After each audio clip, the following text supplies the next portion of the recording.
ओम कर्पण्यदोषो भगवतस्वभावगमृच्छामि तं धर्मसुमूढचेतः श्रेयस्यानिश्चितं ब्रूहि तन्मे शिष्यस्येऽहं शाधि मां तां प्रपन्नम्। ओम नमो भगवते वासुदेवाय। नमो भगवते वासुदेवाय।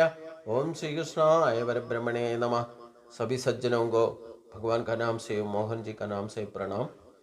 हमने दूसरा अध्याय में गीता में 47 श्लोक तक पिछले दिनों में सोच विचार किया था। आगे 48 श्लोक से लेकर हम विचार करेंगे। कर्म करने का यह तरीका हमारा कैसे कर्म कांड में या कर्म का फील्ड में उतरना करके भगवान ने किस भावना से ब्रह्मनिष्ठा को हासिल करके योग अवस्था में हासिल करके अपना कर्तव्य कर्म को जो भी काम है आप तसल्ली से आसानी से कर्म करना चाहिए। जन्म से लेकर मरने तक खाली नहीं बैठना है, कुछ भी करो लेकिन कभी खाली नहीं बैठना है। हम एंगेज रहने से पूरा जिंदगी में आपको नींद आ जाता है विश्राम करना तो विश्राम करो। नींद आ जाता है उसी टाइम में, उसी को आगे पीछे देखना नहीं। नींद आ जाता है सो जाओ। जो कुछ भी काम करता है उसका करने के अधिकार हमें दिया हुआ है, उसका स्वतंत्रता है। हम उसको पूरा श्रद्धा का स्वरूप करना चाहिए। बस उसका फल के बारे में हम आगे पीछे व्याकुल नहीं होना है। फल तो प्रकृति देता ही है। अच्छा काम करेगा तो अच्छा मिलेगा और दूसरा बुरा काम करेगा तो बुरा फल मिलेगा। ये प्रकृति अपने आप रबर बांध जैसे, अब जैसे छोड़ेगा वैसे वापस आ जाएगा। और उसी के लिए कर्म करने के लिए मोटिवेशन क्या है अगले श्लोक में 48 श्लोक में बताता है। योगस्थ कुरु कर्माणि संकम त्यक्त्वा धनचया सिद्ध सिद्धो समो भूत्वा समत्वम योग उच्यते।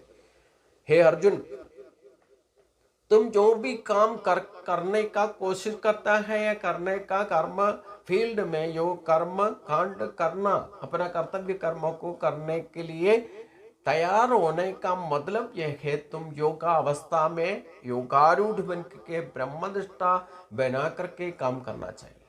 मतलब हमारा जो ईश्वर ने दिया, योग बोलने से क्या, प्राप्य से प्राप्यते इति योगा।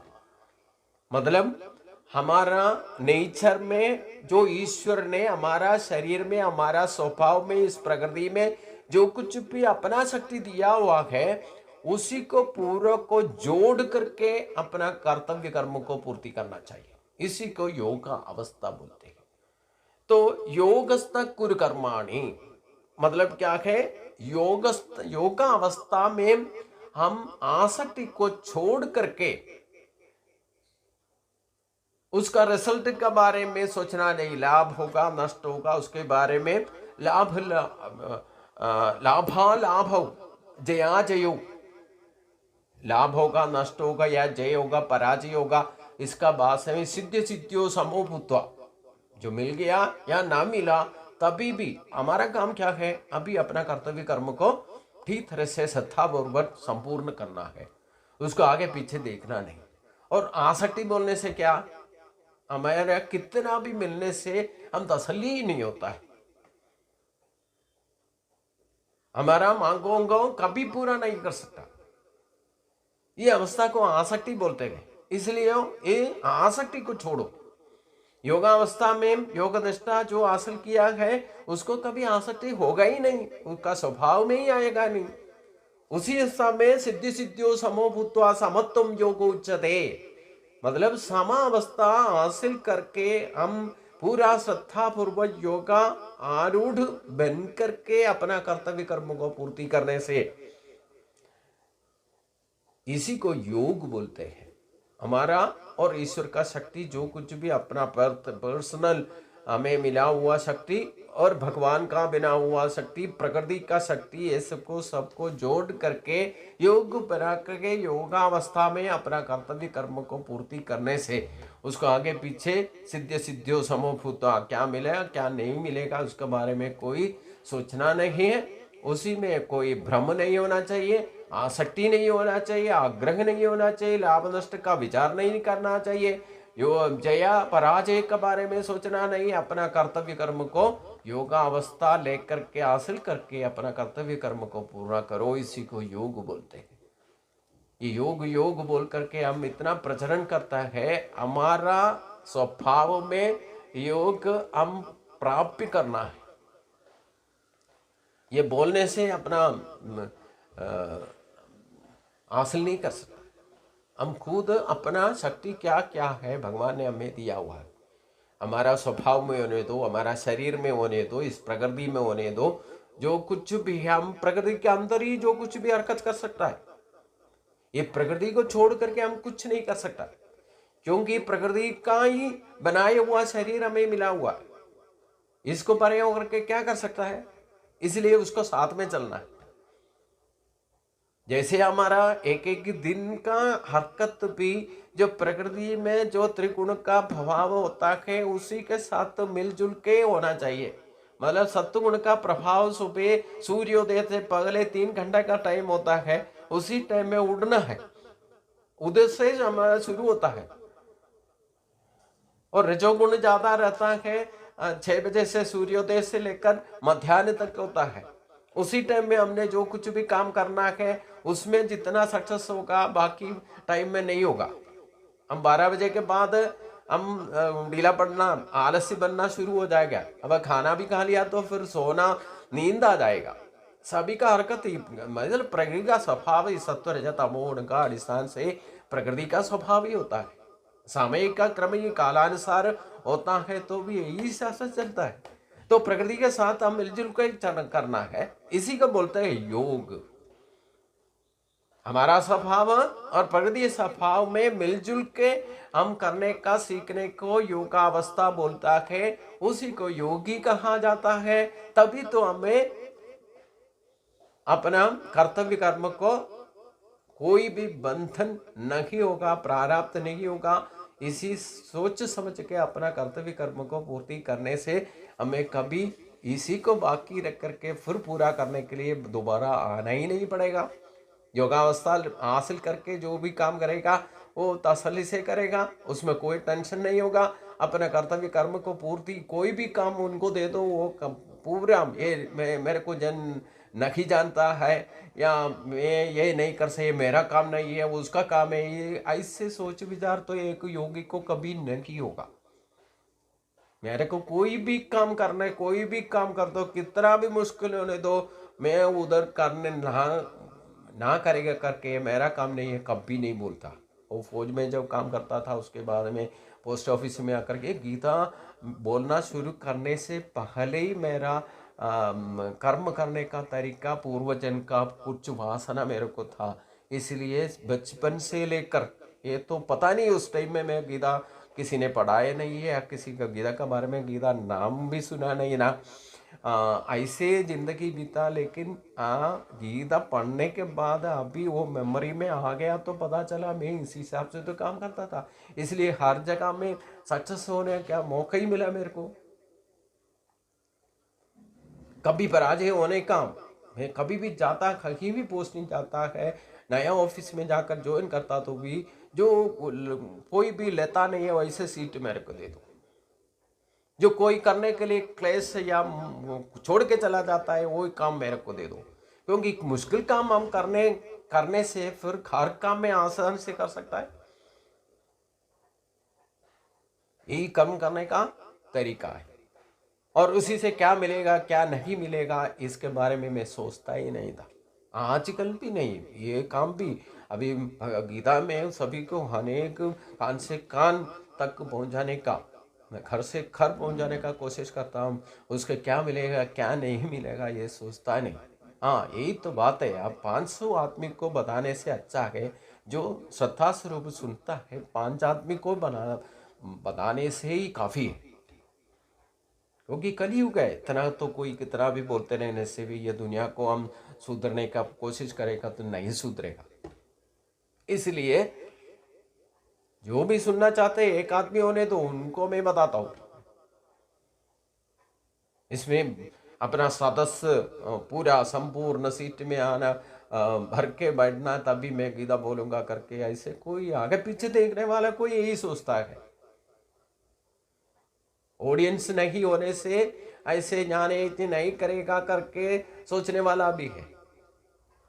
इसका फल स्वरूप हम अपना कर्तव्य कर्म को, एक आदमी भी अगर इसको घेट करके उनका जिंदगी बदल सकता तो यही काफी है, मैं धन्य हो गया। आप लोगों से कितना आत्मिक सुना, कैटी तरह से सुना, या श्रद्धा पूर्व सुना, पूरा सुना या नहीं सुना, इसके बारे में मैं सोचता। अगर एक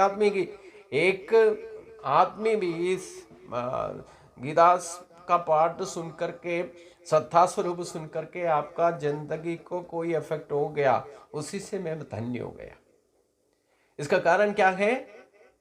योगस्थ कुरु कर्माणि संगम त्यक्त्वा धनंजय।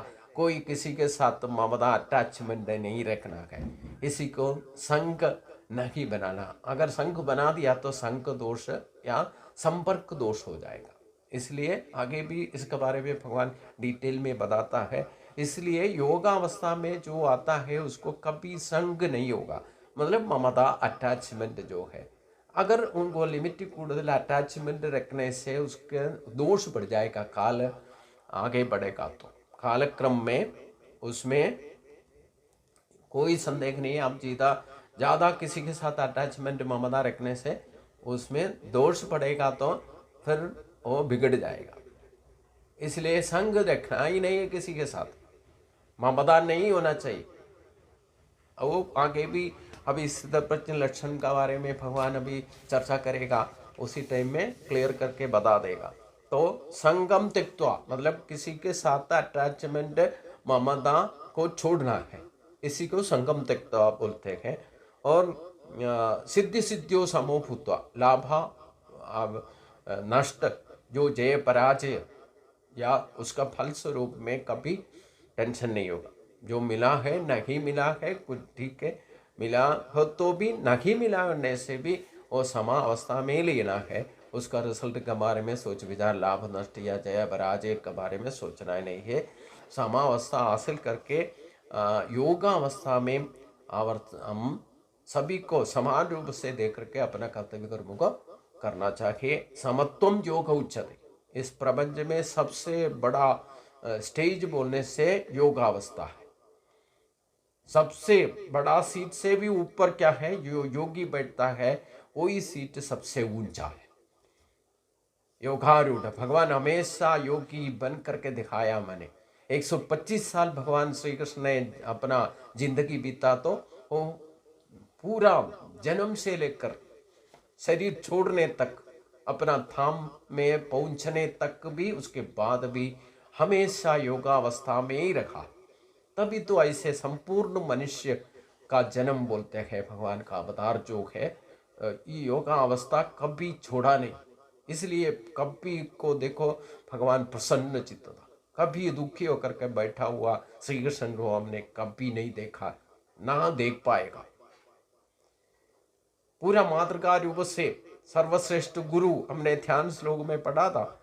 वासुदेव सुखदम देवं कंस चाणूरमर्दनम देवकी परमानंदम कृष्णम वंदे जगल गुरु। इसलिए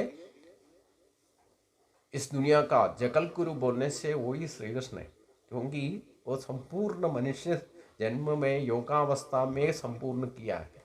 उसी को मातृका स्वरूप भगवान ने जो कुछ बताया, योगावस्था हासिल करो, ये तो बताया कि तो उपदेश में। और दूरेण ह्यवरम कर्मा बुद्धि योगा धनंजया बुद्धौ शरणमिन्नेच कृपणा फल केतव। हे अर्जुन, काम्य कर्मंगल मतलब काम्य जो आग्रह रखते, फलेच्छा स्वरूप जो भी काम करता है, फला का कामशा रख करके जो भी काम करेगा, वो समबुद्धि से करने वाला काम से के निकृष्ट है। मतलब निष्काम कर्म करना चाहिए। मतलब जो फलेच्छे के साथ काम करेगा उसी को काम्य कर्म बोलते हैं। वो काम्य कर्म अथवा फलाकांक्षे, फल का इच्छा का स्वरूप से आप कोई भी काम करेगा, वो निकृष्ट कर्म बोलते हैं। अगर आप फलेच्छा छोड़ करके नैष्कर्म्यम फल सिद्धि के लिए काम करेगा, वो सबसे श्रेष्ठ है। इसलिए आप फलेच्छा का स्वरूप में कोई भी फल इच्छा से आप फल मिलना चाहिए, वो मिलना, ये मिलना, ये काम। मैंने भगवान का भी पूजा पाठ करता तो मेरे को वो मिलना चाहिए, ये मिलना चाहिए बोल करके भगवान को अभिष्ट सिद्धि के लिए प्रार्थना करके भक्ति करने से भी वो निकृष्ट है, शोचनीय है। क्योंकि भगवान को आप जो कुछ भी मांग करके आप तसल्ली से सत्ता स्वरूप भगवान के भक्ति से मांगने से वो तो भगवान इष्ट भोग तो आपको देगा। भगवान तदास्तु अनुग्रह करके जो कुछ भी आप मानता है, दिल से मानता तो आपको जरूर मिलेगा। लेकिन वही कारण से आपको बाद में दुखी होना पड़ेगा। आप संतति मांगो, संतति मिलेगा। आपका शादी नहीं हो रहा है, शादी हो जाएगा। लेकिन उसी कारण से बाद में आपको जिंदगी में कभी न कभी वही कारण से दुखी बना देगा। इसलिए बोलते हैं वो शोचनीय है। मतलब काम्य कर्म आप करने से वो आपको फ्यूचर में शोचनीय हो जाते, मतलब दुख का कारण बन जाएगा। इसलिए निष्काम कर्म करना चाहिए, वो भी समबुद्धि से करना चाहिए। समबुद्धि हासिल कर करके निष्काम कर्म मतलब फल इच्छा के बारे में कभी सोचना ही नहीं है। मैं ये काम करने से मेरे को क्या मिलेगा, क्या मिलेगा, नहीं मिलेगा करके सोच करके कोई भी काम करना नहीं चाहिए। उसी को निष्काम कर्म कहते हैं। ये बोलना अच्छा है, सुनना भी अच्छा है, आसान है, लेकिन उसको अपना जिंदगी में प्रयोग करना थोड़ा मुश्किल है। यही तो बात है। क्योंकि हम कुछ भी करता है तो इससे क्या मिलेगा, क्या नहीं मिलेगा। गीता पढ़ने से भी हमें क्या मिलेगा, क्या नहीं मिलेगा, यही सोच कर गीता पढ़ने के लिए बैठता है। जब मंदिर में जाता तो भी हमें क्या चाहिए वो मांगने के लिए तो मंदिर में भगवान का पीछे जाता है, ऑफर देता है ना। हम लड्डू चढ़ा देगा मेरा ये काम हो जाने से, ऐसे ऑफर देता ना, एक दिन का पूजा चढ़ा देगा। भगवान को ही ऑफर का तौर पर हम पूजा करता है। इसलिए मैं पहले सभी को बोलता हूँ, कम से कम भगवान को पूजा करता है तो जैसे अर्जुन जैसा दिल बनाना चाहिए। ना काम से विजयम कृष्णा न राज्यम सुखानि जा किन्नो राज्य न गोविंदा किम भोगे जीवित बात। क्योंकि मेरे को फौदी का कोई भी मांगे नहीं है। क्योंकि फौदी का इच्छा से आप कुछ भी मांगो, भगवान तो दिल से मांगेगा तो आपको जरूर देगा। क्योंकि इष्ट भोग देगा करके भगवान ने बताया, दिल से करने से। लेकिन वो बाद में शाश्वत नहीं है, वो प्रयास होगा, फिर उसी के बारे में आप सोच विचार करके दुखी पड़ जाएगा। इससे अच्छा है कुछ मांगो नहीं। हमें क्या जरूरत है, क्या नहीं जरूरत है, हमें से क्या करना है, क्या करवाना है, भगवान को पूरी तरह से हमारा बायोडाटा पूरा भगवान को जितना जानता है उतना अपना जन्म देने वाला माता पिता को ही नहीं जानता। इसलिए हमें क्या चाहिए, हमसे क्या करवाना, वो भगवान को पूरी तरह से मालूम है। हम अपने आप को समर्पित करो, आपको जो कुछ चाहिए योगक्षेम का रूप में मिलेगा ही मिलेगा, उसमें कोई संदेह नहीं। वो किसी को नॉमिनेशन देने से भी उसको नहीं देगा, आपको ही मिलेगा। आपको जो कुछ भी मिलना है, आपको योग है, वो तो आपको ही मिलेगा और किसी को मिलेगा ही नहीं। लेकिन हमने दिल से समर्पण करना है। हम भगवान को प्रार्थना करता है कि जब तब करता है योगा, साधना करता है, गीता पढ़ता है या सहस्रनाम जब करता है, उसके लिए बैठता है, तो मंदिर जाता है, उसमें भी कभी आपने कोई भौतिक सती का अनुसार भौतिक इच्छा को भगवान का सामने रखना ही नहीं। क्योंकि भौतिक प्रयास से जो कुछ भी आप प्रार्थना का तौर पर मांगेगा वो आपको बाद में दुख ही होना ही पड़ेगा उसी कारण से। इसलिए आप एक ही बात प्रार्थना करो, मेरे को एक सही भक्त बना दो, बस। भागवत समर्पित करता तो उसी में लास्ट श्लोक में ये भवे भवे यदा भक्तिम पातयोस्तव दायते तदा कुरुष्यते वैसा नादस्तुम नयद प्रभो नाम संकीर्तनम यस्य सर्व पाप प्रणाशनम प्रणामो दुःख शमनम दुःख शमनम तम नमामि हरिम पदम। ये भागवत संपूर्ण करते तो समर्पित करते तो यही 2 श्लोक में काम करते हैं कि नहीं। इसलिए संपूर्ण रूप से हम निष्काम करना चाहिए, समबुद्धि से करना चाहिए। इसलिए समबुद्धि को आश्रित बनो। फल इच्छा का स्वरूप कोई भी कम काम करना नहीं है, वो शोचनीय है। मतलब निकृष्ट कर्म गया। फल इच्छा का साथ में जो भी काम करेगा उसको निकृष्ट कर्म बोलते हैं। भगवान ने बताया, मैं अपने आप को कोई भी कुछ भी आपको समझाने के लिए मैं उसको विस्तार रूप से बता रहा हूँ, लेकिन भगवान ने जो कुछ बताया वही बता रहा हूँ। जो फलाकांक्षा का बिना जो काम करेगा वो ही श्रेष्ठ कर्म है। अगर फलाकांक्षा के साथ में आप काम करेगा वो निकृष्ट कर्म पड़ेगा। बुद्धि युक्तो जघाधिक उपे सुकृत दुष्कृते तस्मा योगाय उज्जस योग कर्म कौशल। समबुद्धि हासिल करके जो योगी काम करेगा वो पुण्य पापों से मुक्त हो जाएगा। ना पुण्य होगा ना पाप होगा। जो भक्त बनने से हम पुण्य कर्म का पीछे पड़ेगा, लेकिन वो भी बंधन है, पाप तो करेगा नहीं। अगर सच्चा सज्जन बन गया तो फिर ऐसे कुछ जानकारी मिल गया पुराण से, क्या किसी से भी आपको जानकारी हासिल हो गया तो आप भक्त बन गया, तो यथार्थ भक्त कभी पाप नहीं करेगा, जानबूझ के नहीं करेगा, लेकिन पुण्य का पीछे पड़ेगा। पुण्य कर्म करने से भी वो भी बंधन है। इसलिए समबुद्धि बना से निष्काम कर्म करने वाला का बुद्धि योगी का बुद्धि जैसे हो जाएगा, समबुद्धि बनेगा, वो कभी पुण्य पाप का फल नहीं बनाएगा। तो उसी योगा अवस्था को तुम हासिल करो, इसलिए तुम योगी बनो। वो तुमको कर्म कुशलता से कर्म कौशल में बदलता देगा। मतलब अभी ये फल स्वरूप कर्म, ये युद्ध करने से नहीं करने से क्या क्या होगा नहीं नहीं जानता, ये बोल करके उसका भले का इच्छा के उस अनुसार अर्जुन व्याकुलता में पड़ गया। विषाद में पड़ने का कारण क्या है?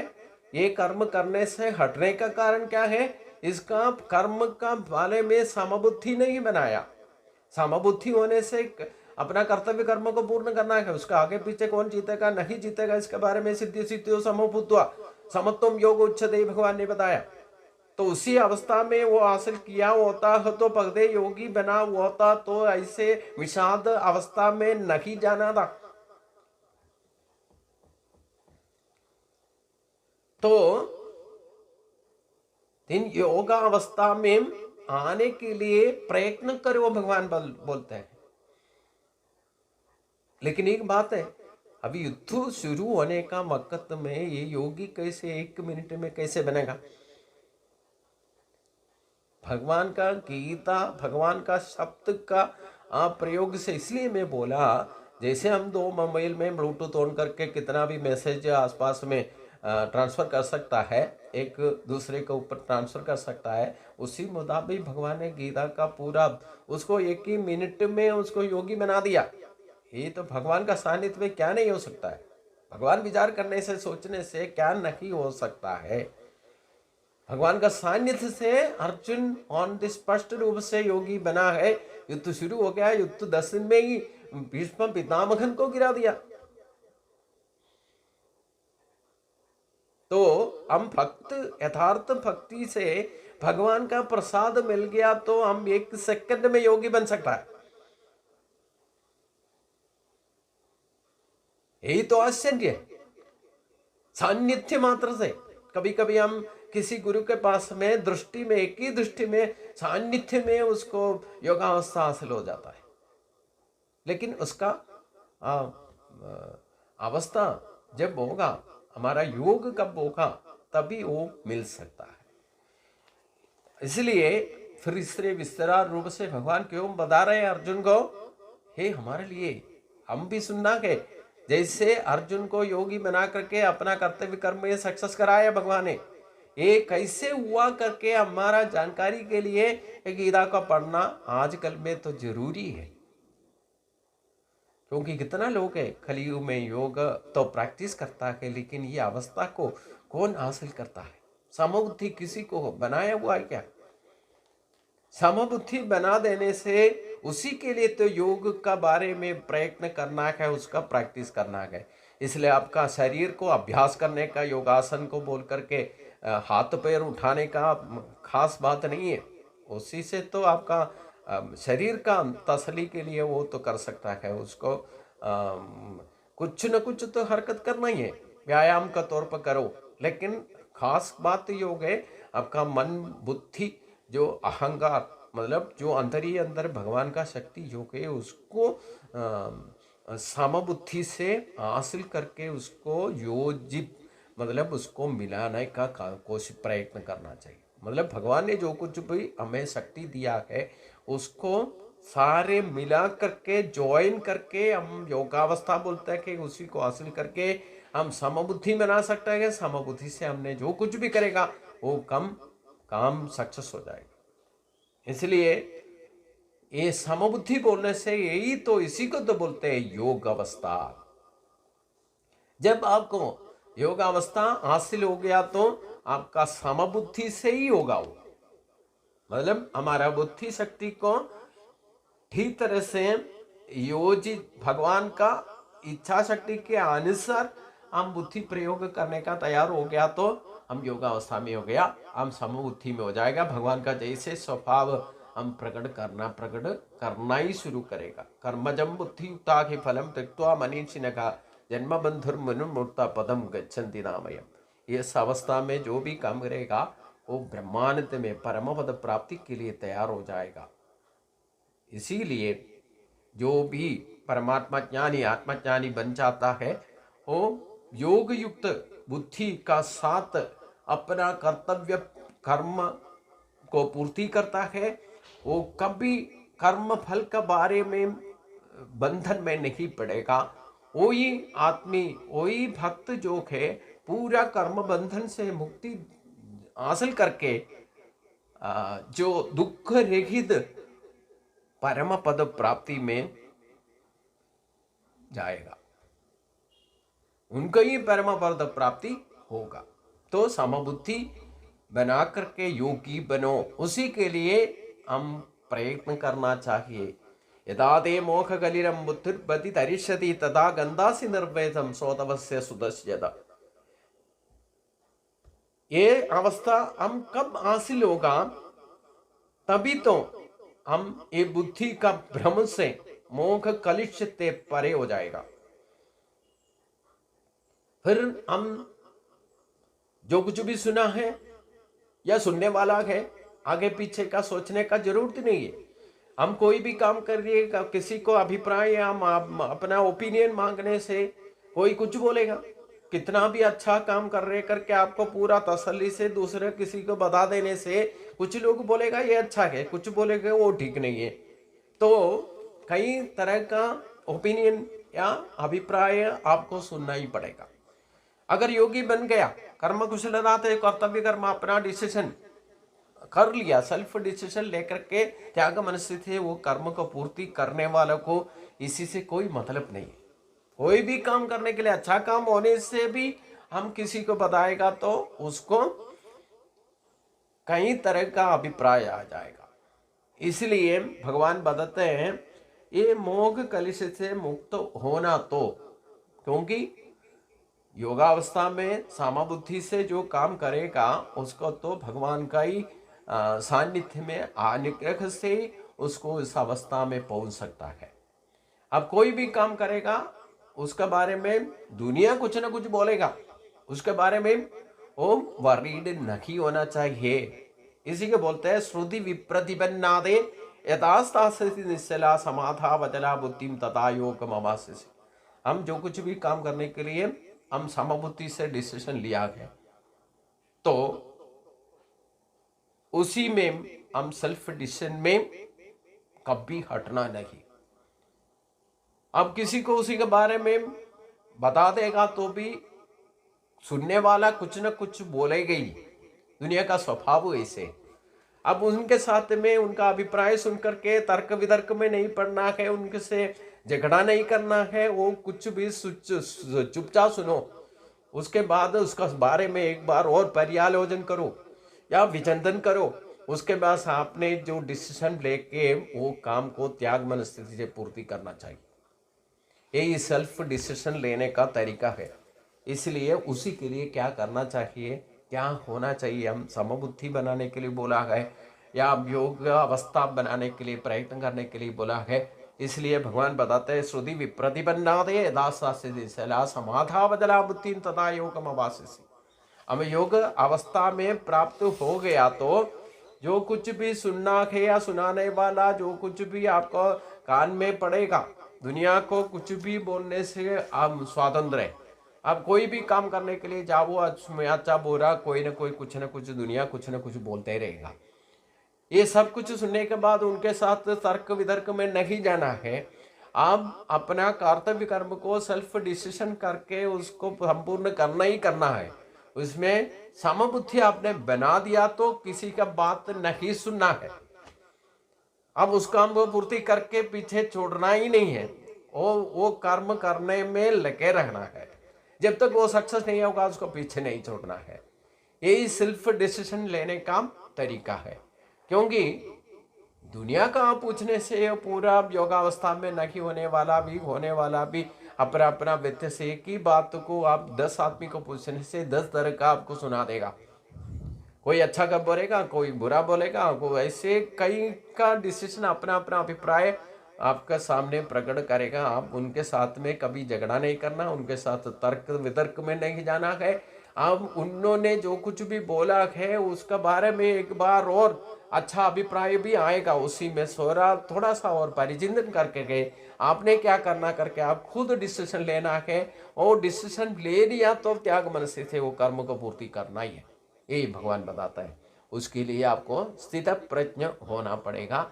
आगे दिनों में हम स्थित प्रज्ञ का बारे में उसका लक्षण क्या है, अर्जुन ने एक संशय भगवान के शंका पूछता है, वो अगले श्लोक से लेकर स्थित प्रज्ञ तत्व के बारे में हम जानकारी लेगा।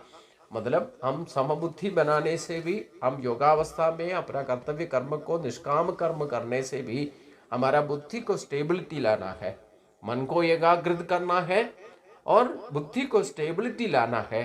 तभी तो उस काम में हम पूर्ण रूप से सक्सेस हो सकता है। वो काम करके हम ब्रह्म निर्वाण में कैसे पहुंच सका के भगवी अगले का 18 श्लोक में भगवान पूरा इसी अध्याय का एसेंस बोल सकते हैं, पूरा गीता का एसेंस है। अगले का स्थित प्रज्ञ लक्ष्य बोल करके 18 श्लोक में तत्व भगवान पूर्ण तत्व को हमारे सामने रखता है। ये आगे हम उसके बारे में सुनेंगे। सभी को नमस्कार।